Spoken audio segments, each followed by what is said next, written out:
Hello, fight fans. I'm that boxing writer, Jeremy Harridges, joined by Kevin Indio Copeland. If you don't know who Kevin Copeland is, you might know him as an actor right now. But before that, this guy was a legend in the streets, former bare-knuckle underground champion. Kevin, thank you so much for joining me today. It's good to be here. All right. So when I talk to you, I've got that New York accent. Where in New York are you from originally? I'm actually from Boston. Ah, I'm actually from I spent half my life in Boston, and then the first part of my life in a place called Portsmouth, New Hampshire. It was a tough little place on the docks. mm-hmm. Yeah. So when you're making your way through this world, how do you go from across the country? How do you go from the Boston area, Portsmouth, and then end up going into LA? Well, it's a funny story. Really learned, I learned how to fight in the streets, but there was a hot dog stand called Gillies. And at night, everybody from every neighboring city would go there and they would fight. It was like a free for all. And that's where that was like my training ground. So Mhm. I started off there, a place called the Ranger Club. I was a bouncer. Then I started picking up fights at Gillies. And then as a bouncer, my sensei had a bouncing business, and people would come from different cities, and they would put in a pot, and he would get me fights. So that's kind of how I started off. Then I went to Boston, started fighting over there, for the good guys. Mm-hmm. And then from Boston, I said, you know what, I'm going to go to LA and see what I can do with this. So I'm curious, when you say sensei, what type of martial art or training were you doing to start off with? I took a man saw me fight, and he goes, I fought at the Frolics in Massachusetts with PKA, and he said, you're a good fighter, but I could make you great. And he was this imposing, like friggin' crazy, like 20-inch arm, 21-inch arms, but a slim body, quick as lightning, Marine sniper. So he became my sensei on that night. Oh, wow.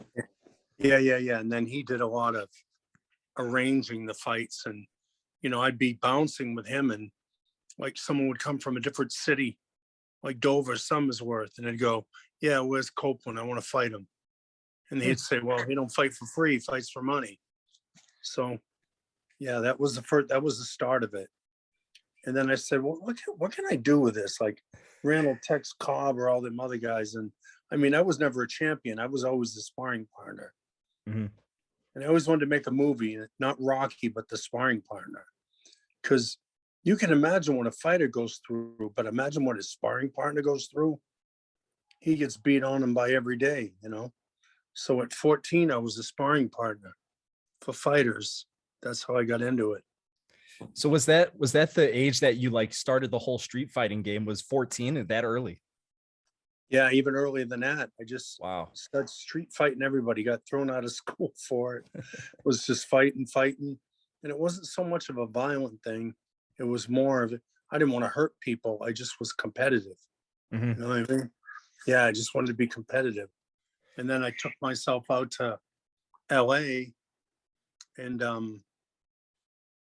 was doing an underground fight, and a director saw me. He said, you want to be in a music video? And I go, yeah. So he put me in a music video. And then from there, it just snowballed. I got a bunch of work. Mm-hmm. Yeah. It's interesting when you say like street fights. I mean, I know that there's those fights that everybody has, you have a problem with somebody and things get going. When it starts getting put together for money, like how big of an operation was it at the beginning? Was it something small and just kind of like a bunch of local guys like taking bets, or was it fairly organized at the beginning, or did you progress through the ranks to where it got a lot bigger? I started off in Kumite and in karate, Karate Regional Association in New England, which was a federation that had what they call point fighting. Mm-hmm. And yeah, I went to like 8 tournaments, and the best I ever got was a second at a big one, and it just wasn't the thing for me. And then I went in the ring boxing and had 4 fights, it wasn't the thing for me. I like the underground a lot better. I like bone to bone. Hmm. You know, if you're gonna fight, don't use gloves, just fight. And it's a very it's a very intricate way from boxing to MMA to bare knuckle fighting. The punches are even different. Mm. People don't understand because if you hit someone full blast in the right place, you break your hand. Or And you can put and up elbows. If you put up an elbow when a guy's throwing a fist, he'll hit your elbow, hit the fist, and boom. So at first they were not organized at all. They were okay. just people putting money down. And Hmm. then it got a little more organized in Massachusetts. And then you know, out here it was more brutal Hmm. because, the 30 sanctioned fights that I fought, they weren't sanctioned with a license, but sanctioned on the ground, where if the guy quit or wasn't knocked out, they would sometimes throw a net over him or blanket and beat on him. Hmm. So it was called circuit fighting. And you get gypsy fights, you get the guys, you know, the mobsters that put it on. And one of the most dangerous things is not fighting, it's getting paid. Is it the situation where they're not going to pay you and then you got to like say, hey, what's going on here, or what happens? Yeah, the last guy I fought, man, we fought. He broke my hip and all his teeth were knocked out. His eye was closed. My nose was bleeding. Was broke for the third time. We just fought to a bloody mess, and nobody could win. And he was the toughest guy. Psycho Ted. He was the king of the gypsies. He was the toughest guy. So his fight with him was pretty brutal.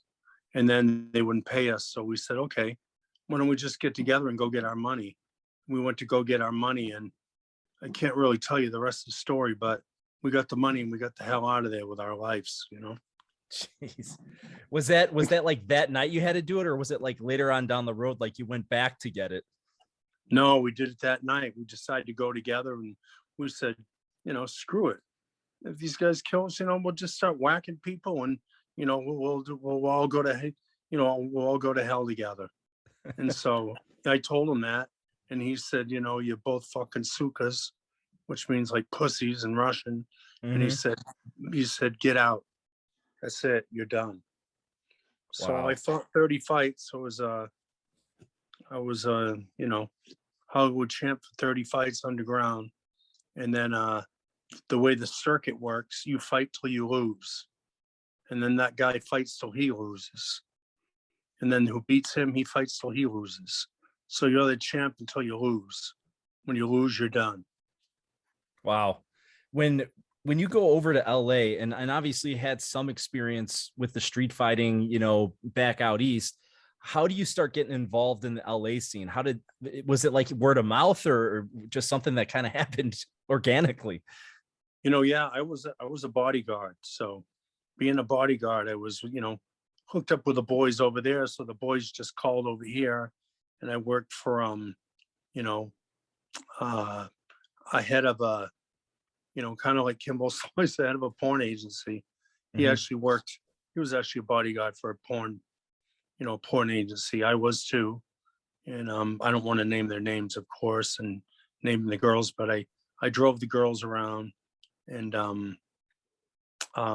they got me to a guy who had underground fights. They were doing dog fights, but then they made it human. Wow.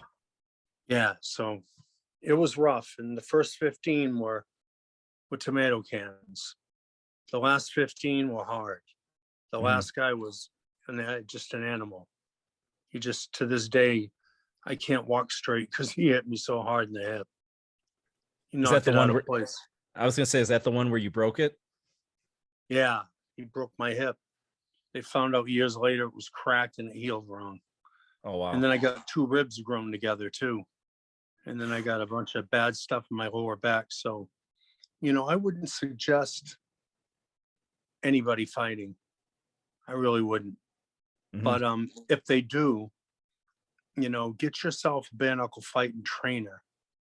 Don't try to think that you can MMA it or box it, because it's a different animal. You even throw punches different. The punches are inverted, and the punches are not solid when you hit. They're kind of half. Yeah, because if you don't, you'll break your hand. And you never punch above the eyebrows. That's why Kimbo did good, because Kimbo was here. His style was to let you hit his head, because when you hit his head, you'd break your hand. And you want to cover your forehead, because you can see cuts all over it. If they cut your forehead, you bleed like a pig. And I would cheat. Guys would cheat. Would take a fingernail, a long thumb fingernail. When you throw a punch, you cut the forehead. When you cut the forehead, the blood goes in the eyes and in the mouth. And most times the guy quits, or he gets scared, or he gets, terrified, eating his own blood, As far as the psychology of street fighting, I mean, you're talking about it right there. When you cut somebody and the blood starts flowing, you're going to really see what they're made out of. They're either going to fight and keep going, or they're going to quit, and the side of it's going to just exit it. Are there any other psychological warfare tips even before the fight begins? Kind of like, I think like a stare down, like in boxing, there's that, that kind of psychology that people try to get into each other's heads. Is there any of that in street fighting? No, I really don't look at the guys. And sometimes I would punch myself really hard, and they'd go, excuse my language, they'd go, what the fuck? They go, this guy's hitting. I'd go, bam, just hit myself. And they go, he's hitting himself. What the hell am I going to do to him? So there's certain ways, if you can get in a guy's head, you can actually beat a better fighter. Because if you're in his head, he thinks you're crazy and he thinks you're ruthless, and you like the taste of blood. I mean, I just watched the Fury Part 2. He was licking Deontay's. When Deontay was bleeding, he was licking him. He was licking the blood in the fight. I don't know if you saw that. Oh yeah. Oh, yeah. So like a dog or like a pit bull, we don't get going until we see blood. Mm-hmm. You know what I mean? Yeah. So blood is a lovely thing in bare knuckle fighting. When you say you throw the punches inverted, I'm curious about that. So, right, the strategic one in boxing or even martial arts, you take it and you throw it with the two knuckles going forward and try to push it through. What do you see? Yeah, inverted? This is going to be upside. See that? Mm-hmm. The upside, and it's not hard. It's not hard. And if you're martial artists or really keen, you can give an eagle, what they call an eagle claw, to the eye. Mm-hmm. And you do that, oh my God, that hurts the eye so bad. You do that to guys, they quit. It just, I have problems with vision in my right eye from getting cracked right there. Mm-hmm. There's special places to hit. You want to cut the forehead because they bleed, and you want to hit them on the button. You hit them on the button. That's called the button. You hit them on the button. That causes a knockout back here with the nerves in your jaw. Or another good thing is to hit right on the tip of the nose right here. Yeah, because a lot of them get down. When you hit on the tip of the nose, that causes the eyes to water, and then it causes distraction. So any kind of distraction, even I would put an arm out like this. Mm-hmm. They go, what the fuck is he doing? And then bam, I'd come over with the right. So I have a lot of dirty tricks. Mm-hmm. Looking at the strategy and the differences between, because I know a lot of people that either are watching this or a lot of people that are just into the whole scene, that idea of boxing, right? There's body work and things like that. Is there a lot of body work within a street fight? Yeah, a lot of street fights are ended by like that lucky punch, or just a guy who can take a punch. You know what? Because in a street fight, you take a lot of abuse. Mm-hmm. It ain't like a guy jabbing and jabbing through and jabbing through. No. It's slowly chopping the tree down. You got to chop the tree down. You got to hit, and you want the jaw, you want the button right here. You want the button, or you want the nose, and the body shots. A lot of bare-knuckle fighting ends with body shots because guys are not used to them, or a lot of guys are not conditioned to them, And when, you know, when you put a punch right up in the floating ribs, yeah, that's hard, man. That kills. That'll cause a knockout. As far as like a set of rules, like everyone kind of thinks about this. When you score a knockdown in bare knuckle, is there like a 10 count, or are you just jumping on the guy and finishing him off, or how does it work? Or at least how did it work when you were in the game? It works different, like if things are sanctioned above ground or underground, but no, there's not a 10 count. If you can get up, you can get up. If you can't, you can't. If they go, you know what, you're done, you're done. You know, and if you can't get up, you lay there, boom, that's it. But like I told you, some places where I fought, you know, there's some instances they throw a net or a blanket over you and they beat you up. They beat up the loser for you know, losing their money in a bet. Yeah, Wow. it's pretty brutal. I mean, I think a real movie should be made on it. I'm in the midst of making a documentary Mhm. on it with Kimbo Slice's son, you know, and a couple other great underground fighters. And it was great because you know, I didn't get to fight a couple of them. I wanted to, but Uh-huh. I'm friends with a couple that were legends underground. I was going to ask you this question because you brought up the making the movie about it, like a real movie. Have you seen some of like the Hollywood movies of like a street fight or you know, an underground bare knuckle fighter? I can think of a couple off the top of my head. I was curious to hear what your opinions were of them. Yeah, I was in a couple movies called The Circuit. It was about street fighting, and I swear to God, they got every street fighter in LA in there. Every friend, everybody, and Lorenzo Lamas, of course, you know, starred in it. That's funny. And, and like Trump said, no one watches Lorenzo Lamas, but hey, he did a great job. I was thinking one of the movies that I used to watch, and I know it wasn't one of his more popular ones, but Jean-Claude Van Damme. There was Lionheart. I don't know if you ever saw that one. Oh yeah, I've seen them all. I I love, I was wondering if there was any sort of reality to Lionheart whatsoever, if it was just Hollywood gone wild with underground street fighting.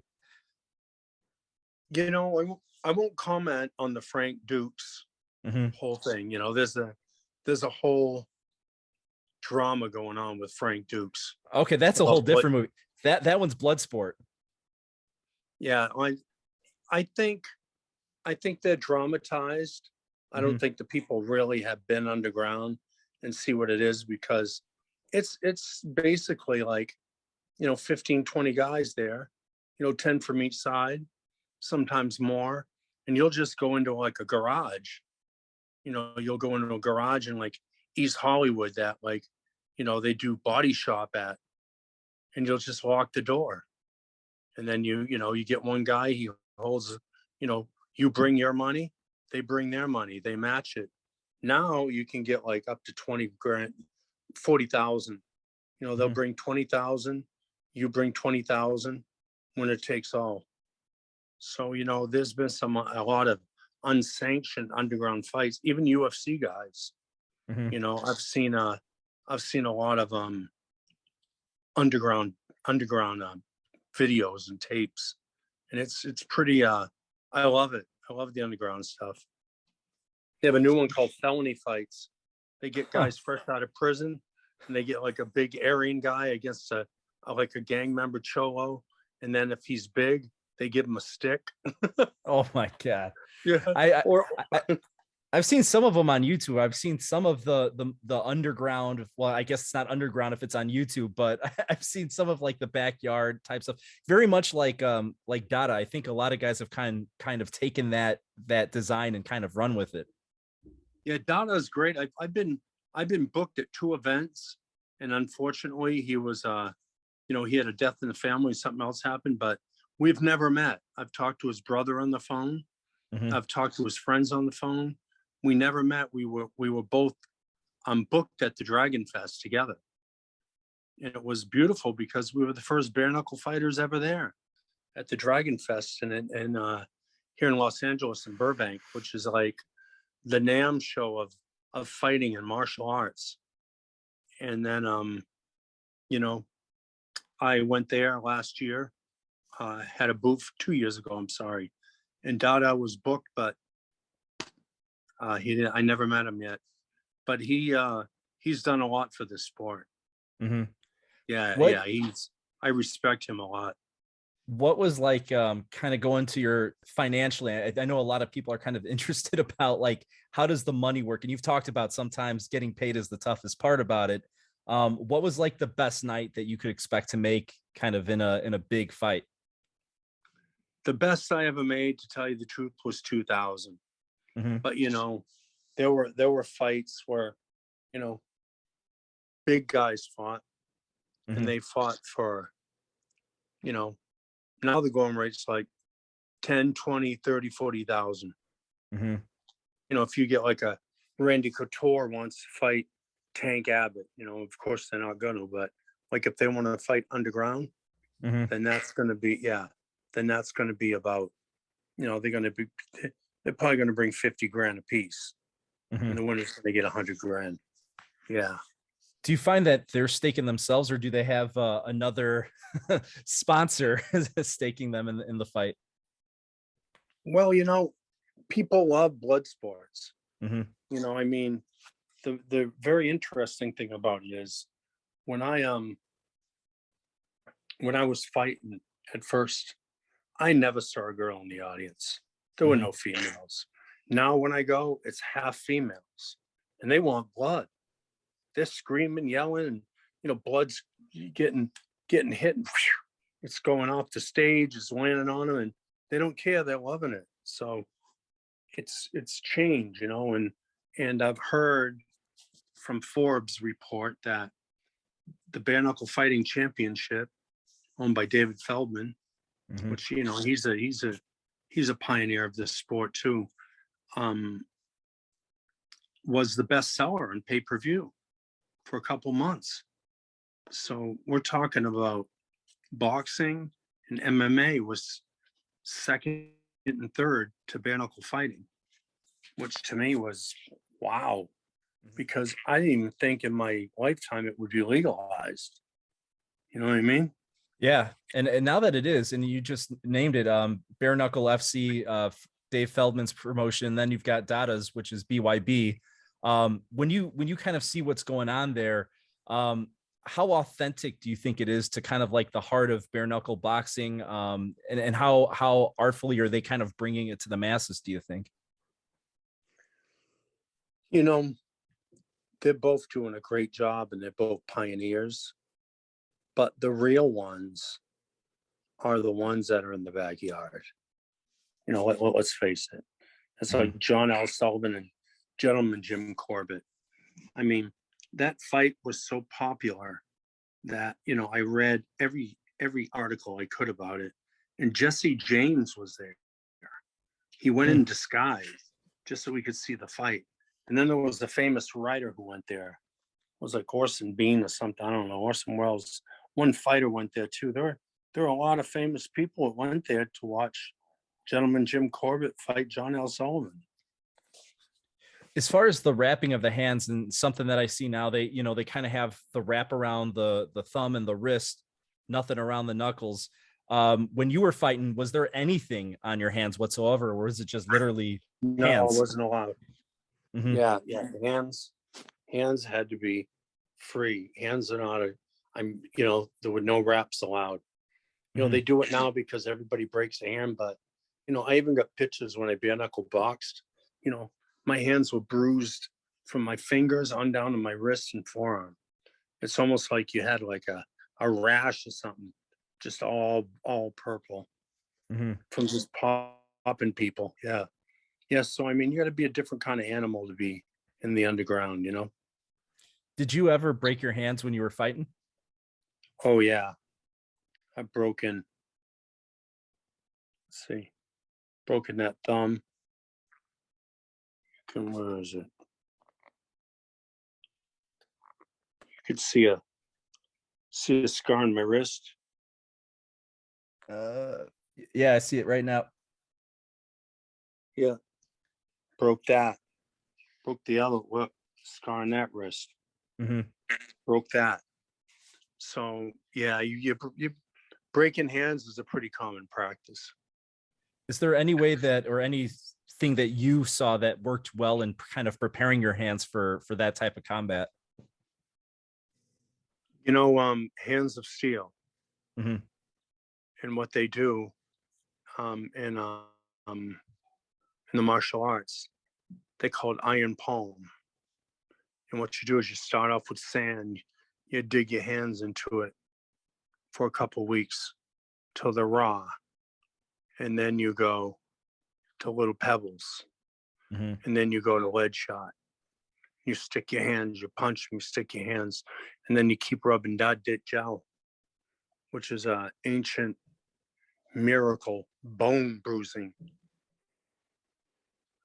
medicine that Hmm. not people know. Not too many people know about da dit jiao. Huh. And when you put that on, I mean, you're breaking all the vessels, all the things in your hands, and finally at the end of it, you put the da dit jiao on, and your bones are just hardened. You can't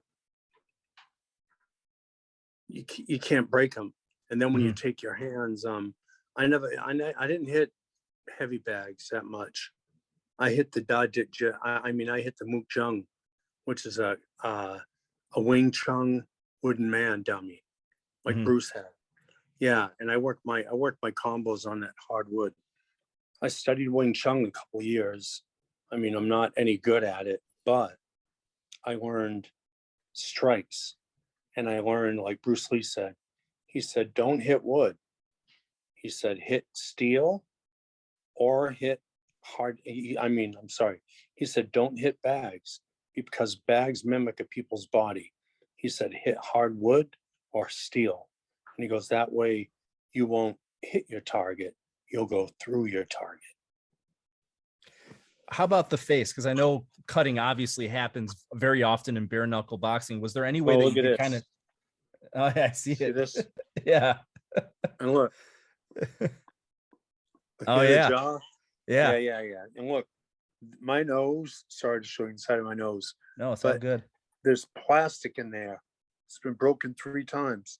Look, they Oh, sewed man. a piece of friggin' plastic in there. This plastic, so this whole thing right here is plastic. It just, someone comes up, looks, look, you can conk me right in the nose and I'll laugh at you. And then all my teeth, aren't they beautiful? Yeah. They're all cats. Hmm. Look, and knocked out. Now I got to get Wow. some posts. So yeah, and I can't kiss a girl or anything because she hears this. Sounds like a friggin' metronome. So I'm gonna have to date a musician. did you So did it's like, you did you do anything to like to prevent the bleeding, or was it kind of like, was there any way to condition the face for it? they would punch me in the nose and nothing would happen. They'd go, "What the fuck?" And it's because there's nothing there, and it may be a little blood out of the mouth, but look at see the forehead and Yeah. see under here, see the cuts. Hmm. There's a lot of scar tissue. So they wrap me, but what you do is you give them your head. When they hit the head, they break the hands, or you put an elbow up. They hit Hmm. your elbow. If you get really good at their timing, like after you fought them a round or two, then what you do is you go to the timing, and then if you could cut the forehead or give them the forehead, boom, they'll break that hand. So you don't want to give them this. Just like boxing, you want to tuck the chin so it's protected. And you want to give them the top of the head. That's what Kimbo gave him, like this. Kimbo Slice was so effective, he'd give him this. He fought like this. So he's only giving him the head. When And it the was head all will set, I was gonna say, oh, when sorry. it was when it's all said and done and you went through your career, what were the kind of your final stats? What was your record, as far as kind of the fights that you had that were, I guess, sanctioned or unsanctioned? Yeah, the sanction ones that they really put together, and a lot of guys showed up. And it was I fought 30 fights into a draw. So I was undefeated on that circuit. And Hmm. then on the 80 fight circuit, I was beat twice. I was never knocked out. Never knocked out. I was just one, my eye was completely shut. And then the other kid couldn't fight either, so it was like a draw. And then the other one I fought to a draw. So I didn't get beat, but I was sparring a kid named Steve Rocketman Emery. And he hit me with a spinning back fist in the nose before it was really broken. And he put me on a knee. Yeah, so I always I always hated him, but he was a pro fighter and I was only a kid. I was like probably 15, 16. He was like 20 and he was rated third in the world at the time. So, and then my other sensei was Dickie Kimba. He fought Don the Dragon Wilson for the world title. And I also sparred with him. So, since I was a kid, I was sparring. So I was like to learn. And then when I got in the underground, I had martial arts skills. Most guys in the underground are just throwing haymakers. And yeah, you're just covering up. Just cover the haymaker and then wham, you come off. Unlike boxing, from a defensive position like this, boom, you're gonna go overhand right from here, slam. You know what I mean? Instead of just going back and getting it together. No. What you want to do is you get them, boom, hit you, boom, right back. So it's a little different. I've been talking to a very well-known fighter, ranked fighter, that wants to get out of boxing and into bare knuckle. Who knows? I might end up a trainer, but as of right now, I'm just kind of enjoying life and being a lover, not a fighter. Well, and speaking about that, you take the bare knuckle game, and now because of the look that you've got as the tough guy, you monopolize that into some major roles, including you started off with the music videos. JT Money, I know, was one of them, and you were also in a Kanye video, right? Yep, and I'm in the Kanye West. He actually made 2 videos. I'm in the Kanye West video. I play the cop that says on the horse, he says, "We eat pieces of shit like you for breakfast." So I actually got to say one of his lines. And then I did a slew of videos, a lot of them. I mean, too many to mention. Red Man, Method Man, wow, I can't, I would have to go on the list to look at it. And then from there, I got acting jobs. And I just had this good, rough, tough, look. So boom, I got something coming up this week. That's why I'm growing a little hair. As you can see, look, I got jabbed so many times. My hair's gone right there. Look. I see it. You see that? I see it. There's that part missing. They fucking jabbed me so many times. I got no freaking hair left. Like, look, a friggin' moron. Well, you were just in a pretty sizable movie that I know is getting some publicity right now. Which one was that? Yeah, that's called Bad President. And Bad President was it was the finalist in the Burbank International Film Festival. And it was about Trump, so it caused a lot of controversy, which made it kind of popular. So my manager called me and said, "Oh, we got to put you out right now. You're a hot property." And I go, "Nah, I want to stop for a while." And she said, "Why?" I go, "Because that's what I wanted to accomplish. I wanted to get on the big screen. I wanted to walk on the red carpet. I've done it as a security specialist, and I've been a bodyguard for 35 years.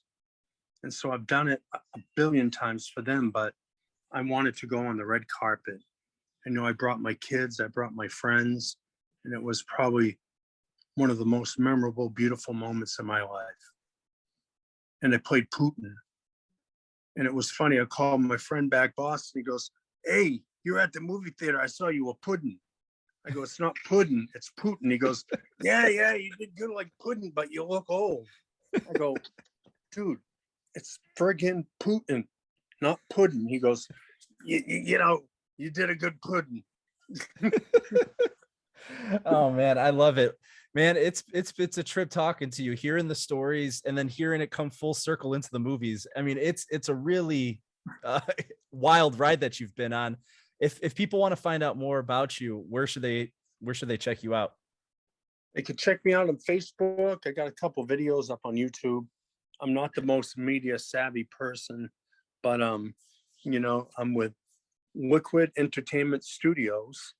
If you Mhm. want to hire me, if you want to put me in a film, and I'm not bragging, but I'm a pretty good dramatic actor, and I'm not just a guy who fought and got into acting. I studied it. I went to I went to Margie Haber, who's like one of the biggest teachers in the world right now. You know what I mean? She's top notch. I went to her intensive. It was 3 days, 10 hours a day, three straight 30 hours in 3 days of acting. And Man, all you do is act. You cry, you throw up, you die, you come back from the dead, you make love. We even had to kiss girls in there, like random girls. We had to do a scene kissing. And one time I had to give a guy mouth to mouth. I said, I ain't touching that guy's mouth. And they go, are you an actor? I go, yeah. And they go do your job. So it's not like I just got into it and worked it, but I actually studied it. And I read a book, Actors on Acting, it's like 450 pages of theater going all the way back to the Greece, theater in the round. So it's going back to like Aristotle and Plato and where there was just one man on stage and he was like a poet. And he said his lines poetically. Then they go, you must act them out. And then they said, we must have a musician. And then they go, we must have other actors. So that's kind of where theater started out. So just like boxing, I love, love, love acting. It's so much fun. It's and just, I don't know why it's fun to be someone else. and the cool thing is too, I mean, you're still involved with the street fighting to a degree.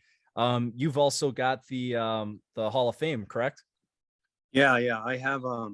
I founded and started the Bareknuckle and Bodyguard Hall of Fame. Now everybody wants to start one, but mine's the original. And mine's located at the Martial Arts Museum, History Museum of Burbank, which is a very, very, very sacred place. It has Elvis's gi, it has stuff from Bruce Lee, it has all the great fighters. And what I'm wondering, and I've already asked the owner, why am I not in there? Me and Dada, because you're a journalist. You interview people. What would you say is the original martial arts in America? It's got to be the bare knuckles. It's got to be the bone to bone, baby, Hmm. bone to bone. Yeah, it's got to be the bare knuckle fighters. And so what I'm trying to do is get them back on. You know, I mean, get us a spot in history. You know what I mean? Hmm. It's funny because you know there's um there's another museum, but our museum's different because our museum caters to the underground. This fighting is only legal in like 8 states still. It's not legal all the way. So I mean, putting together a Hall of Fame, honoring people that were in the underground. I honor fighters and bodyguards because a bodyguard, when your kid sneaks out and goes to a rave, the bodyguard's the one protecting their life. And when they're hydrating and kids are dying, the bodyguard's the one that grabs a kid, holds him in his arms, and gives him water like a bottle, and feeds him, and stays there with him until the kid feels all right. And I've seen deaths. I've seen a lot of deaths working, and it's taken its toll even on me.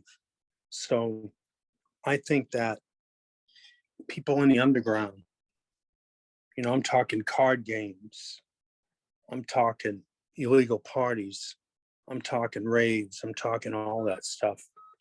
These guys, they work underground their whole life. And these guys, they fight underground their whole life. and none of them get any recognition. So I figured that since I did both, let me start a foundation, I mean, a Hall of Fame. And now everybody wants to start one.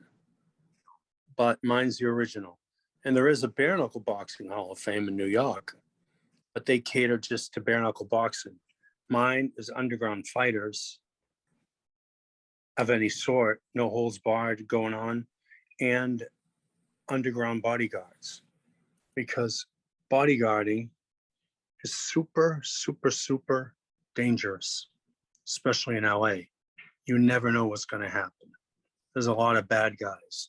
There's a lot of drugs you never even heard of. There's a lot of stuff that goes on in the night over here that nobody knows about. And these guys guarding them, it's dangerous, really dangerous. I mean, I was hurt a couple times. You know, I never had a client touched. That was my most beautiful thing I can say. Out of all my clients, not one was ever touched. Mm-hmm. Yeah, Well, so I had a perfect record. I was gonna say, man, it's been a wild ride that you've been on and still going. It's a little bit more glamorous now, probably than it was in the past. But man, I'm telling you, it's a trip. And thank you so much for kind of sharing the real deal when it comes to street fighting and giving me an education. And I'm sure anyone that's watching this right now is definitely going to get an education as well. So, Indio, thank you so much for joining me today. Oh, thank you so much for having me, man. It was a pleasure. It was great talking to you, brother. I appreciate it. God bless everybody out there.